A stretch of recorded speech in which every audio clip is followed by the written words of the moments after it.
Hello everyone. Today we are going to talk about social media marketing. There will be 12 courses, totally 6 hours of lecture in these topics.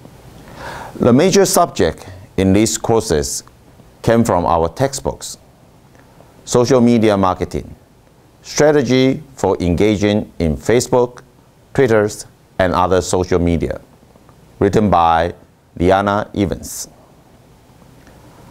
There are also several references that we used in these courses too.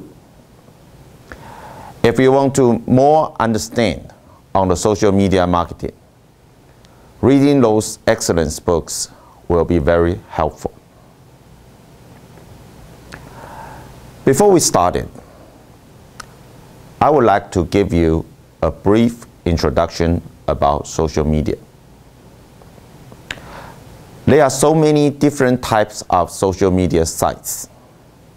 Among them, Twitter's, Facebook's, LinkedIn are those people on the internet that most familiar with.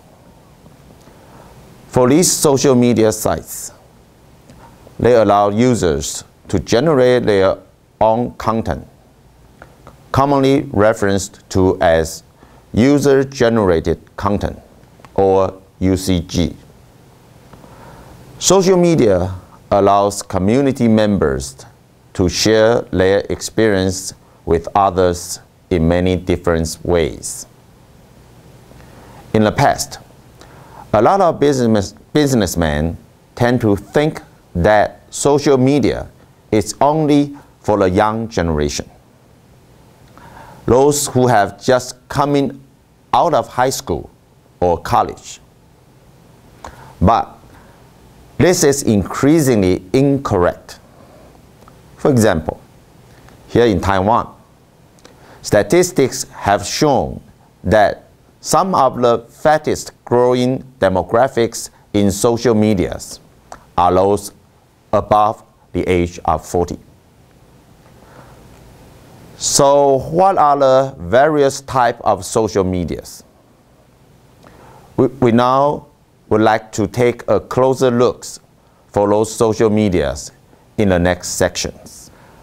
The first type of social media is those social networking sites.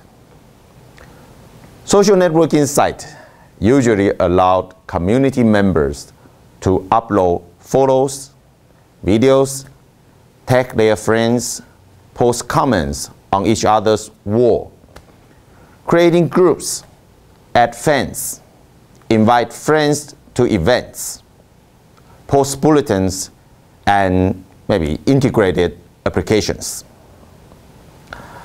And undoubtedly, more features will be added as the need arises in these type of communities. MySpace, Google+, and LinkedIn, for example, are social networking that most people are familiar with. But among them, Facebook has surpassed other social networking sites in popularity. In the year 2012, Facebook has climbed to more than 120 million unique visitors a month. Here in Taiwan, more than 50% of our populations has an account on the Facebooks.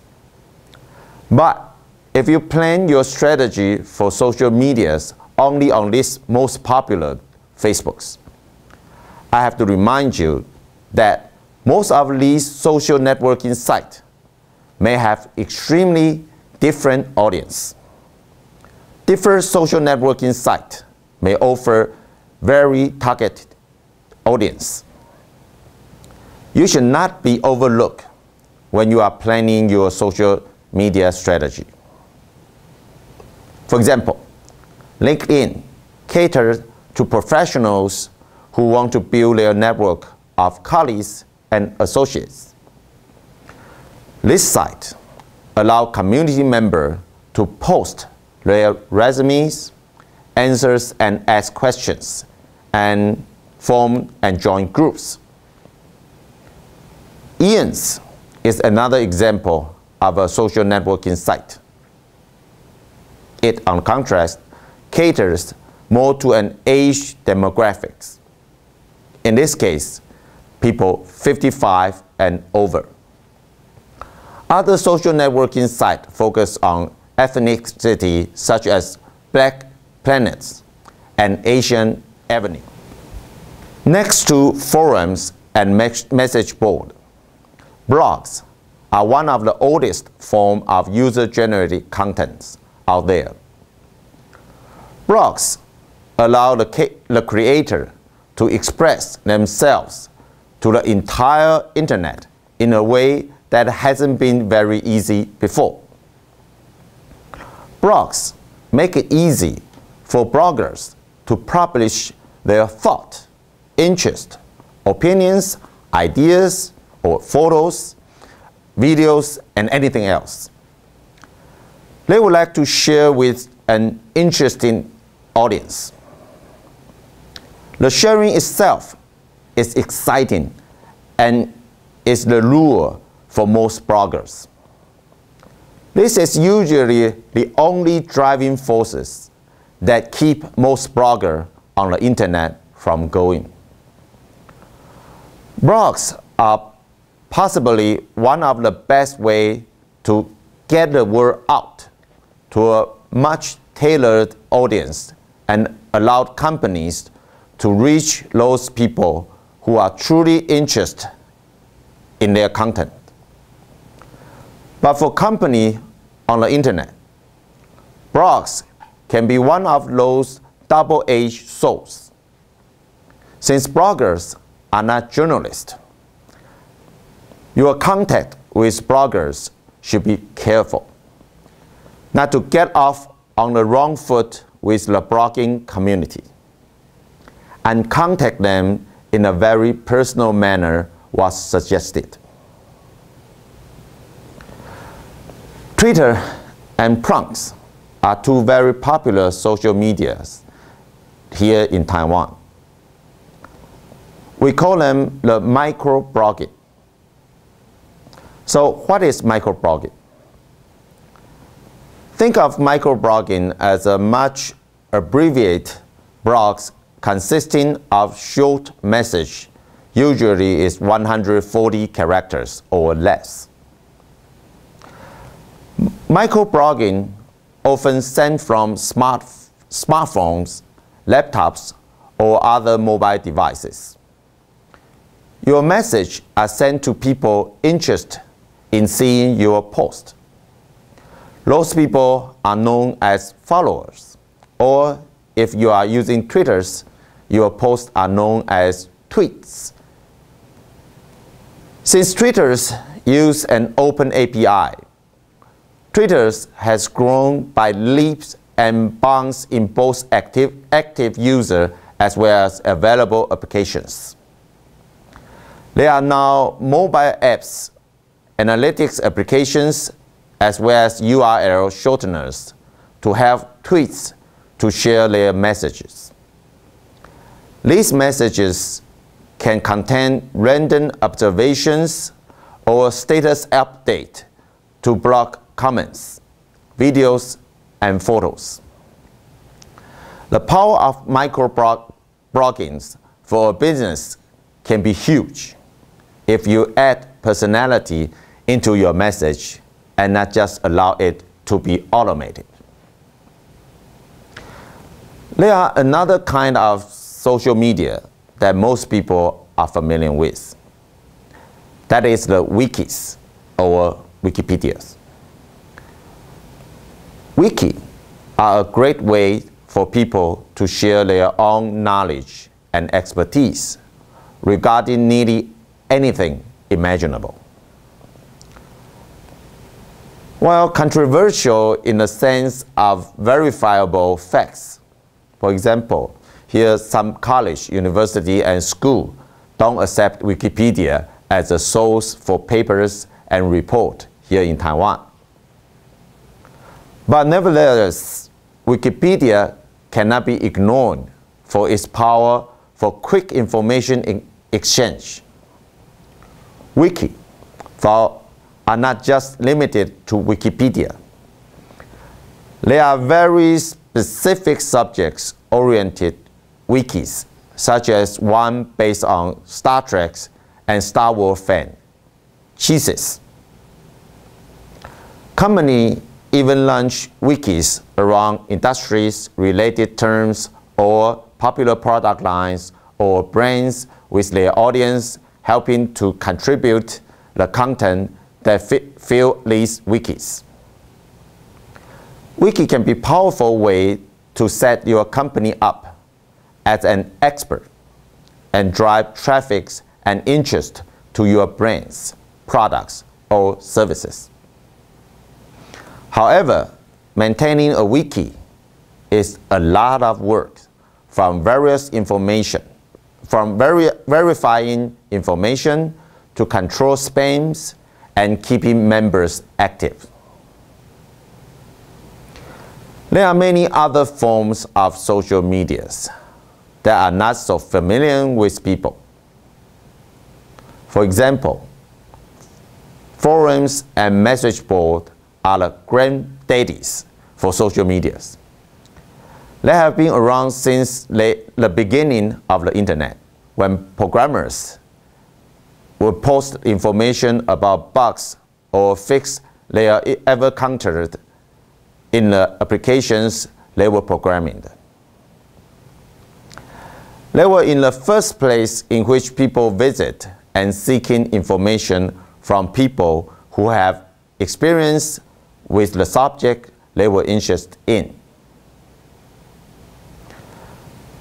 Some social media sites specialized in sharing popular forms of media. The social sharing sites tend to focus on two types of media: photos and videos. The two sites that you cannot leave out of your strategy are Google's YouTubes and Yahoo's Flickrs. Sites such as Delicious, Magnolias, and Digos are communities that have a host of fantastical collectors who want to find great sites to share with their friends as well as the community. This social bookmarking site allows you to bookmark and share your favorite websites with an entire community. Before you start your social media marketing, please bear in mind that it may not be easy, quick, and cheap. It is one of the biggest misunderstandings of social media marketing is that marketing in this internet media is easy, quick, and most of all, it is cheap. This perception of social media marketing came from people who see reports in the newspaper about how something went popular on a social media site. Since this overnight success seems so easy, they then assume that it was fast, it was easy, and therefore cheap to implement. But here is the problem. Although content to these social media sites is easy and free, a lot more work is involved in making that content valuable to your audience.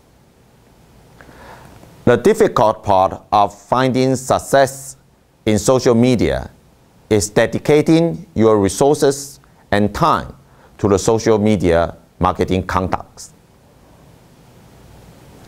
Frequently, most success on social media are stumbled into, not planned by its creator. For example, the EP Bird guys and their experiments on Mentos candies in a bottle of Diet Coke.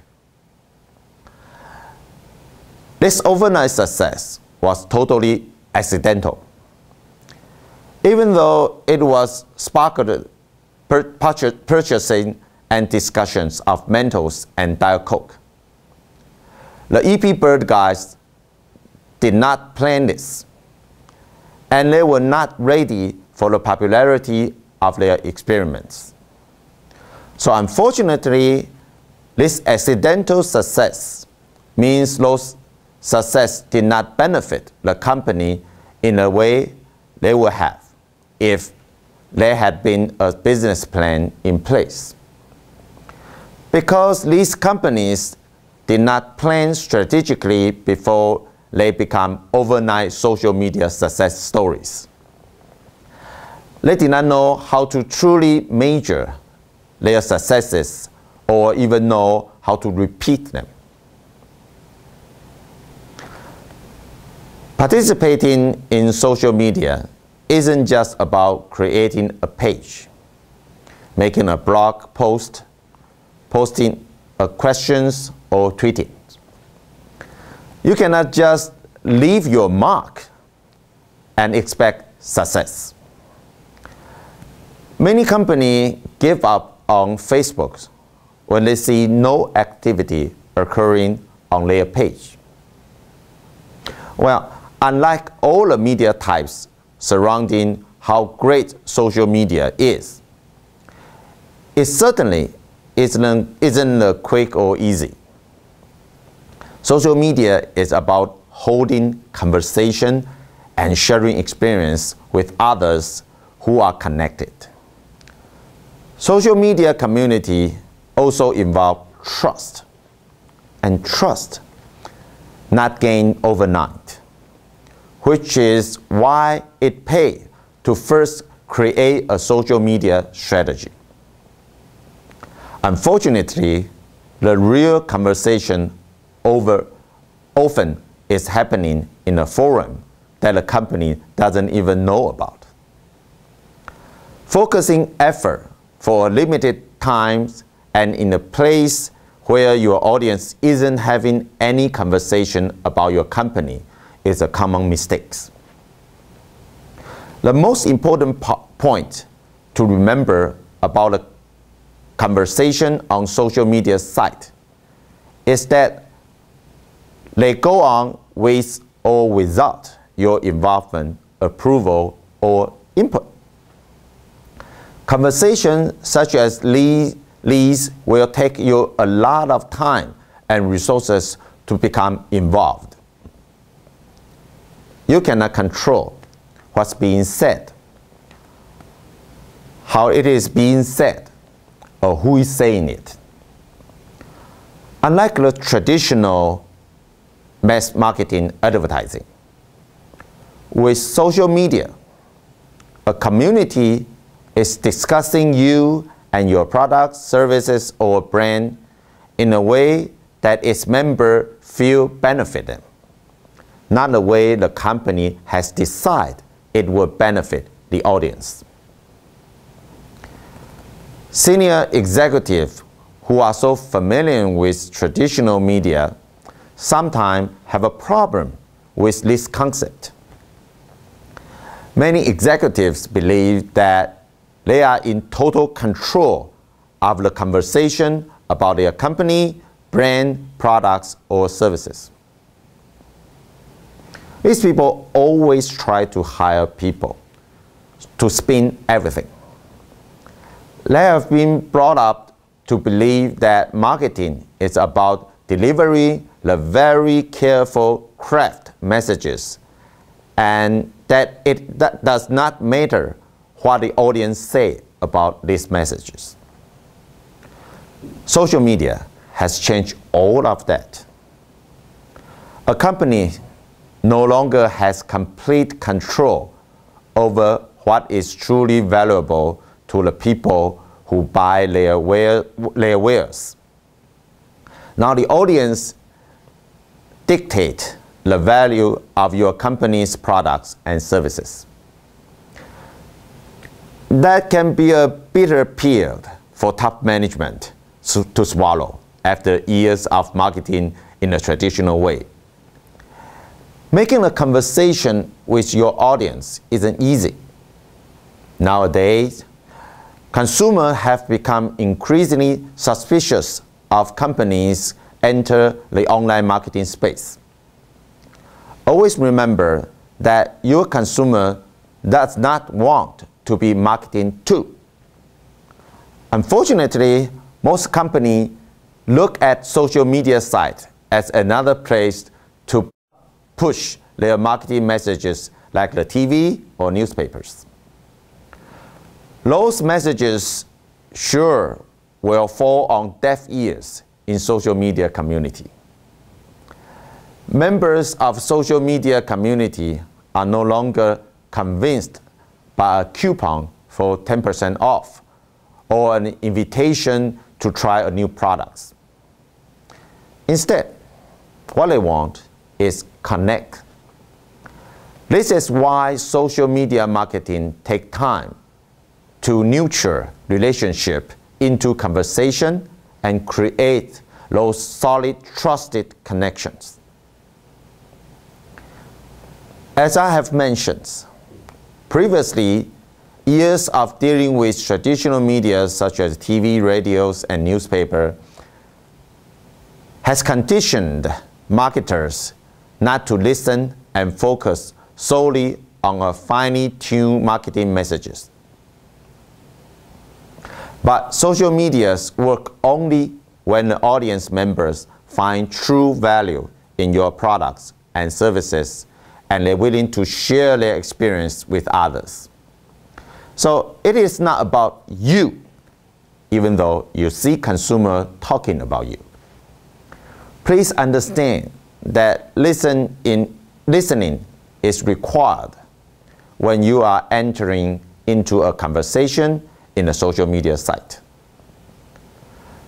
When the internet really started to take off, consumers take more control over how they voice their experience with products or services. From websites to blogs to forums and message boards, conversations start to spring up around products, brands, and companies. Long before the term social media has come in, these conversations were happening with very few companies knowing that they were even going on, and even fewer understanding that they need to participate in those conversations. These conversations have had more influence on what others buy, subscribe to, and believes is valuable than any marketing messages could manage. You must first begin to understand that a consumer who seems to be complaining is really a customer who has very disappointed in your service or products after putting a lot of trust into what you were selling. Then you can distinguish them from the choice and constant complainers. However, this takes time and understandings. It does not happen because you decide to participate in social media or announce that you have arrived. It happens because you take the time to become part of the community and share an equal level with your audience. Successful social media marketers such as Zappos, Whole Foods, and Southwest Airlines are all putting extraordinary effort into holding the right conversation in the right environment and at the right time with their audience. Before you have started a conversation with your audience, you may want all your employees to get involved in this social media marketing conduct. Your employees have a life after their work hours and more than likely are involved in some social media site in some way.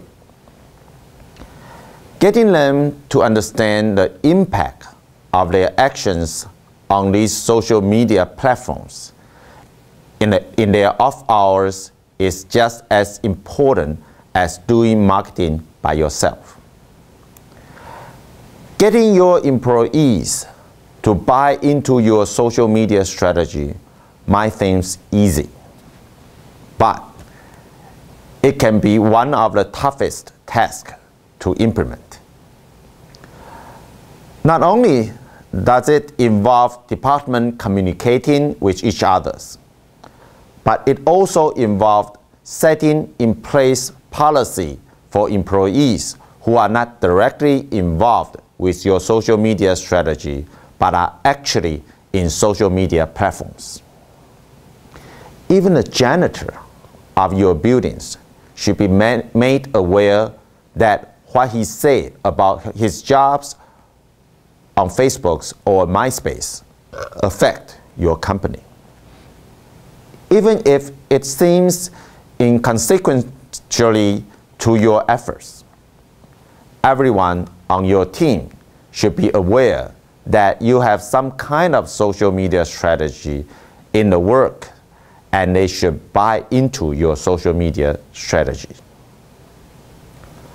While your employees couldn't help or harm marketing efforts targeted to more traditional marketing outlets such as newspaper, radios, and TV, your employee can affect your social media marketing efforts quite effectively.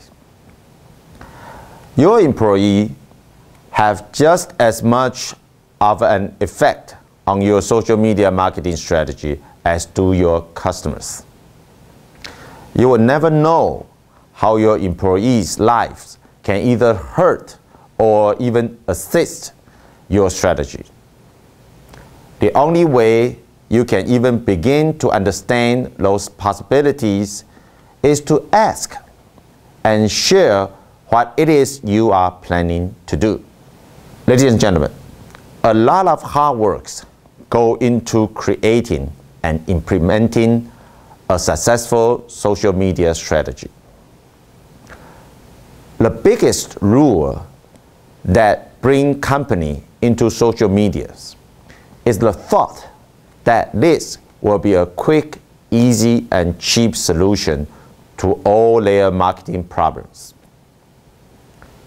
Remember, although it seems that you can now set up a Facebook page or a Twitter account and take it live in just a few minutes, that is the only easy, cheap, and quick part in your social media marketing effort.